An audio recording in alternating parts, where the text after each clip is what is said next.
Okay guys, renggiso natin, nakadalawang ano na, pakitang gilas. Sumindi sa paaring at saka sa pader ngayon. Ako naman papakitang gilas. Pakitang gilas niya, wala yun. Hindi niya kaya ito papakita kong gilas. Ito, kita niyan. Oh, umiikot yan. Ilaw, umiikot ka na. Oh.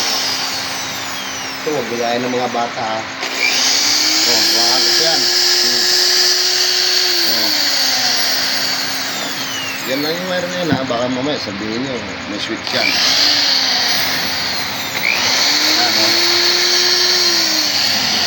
Dito tayo sisindi ng sigarilyo ngayon. Kanya, ano lang yun eh. Pader. Ito. Panoorin nyo.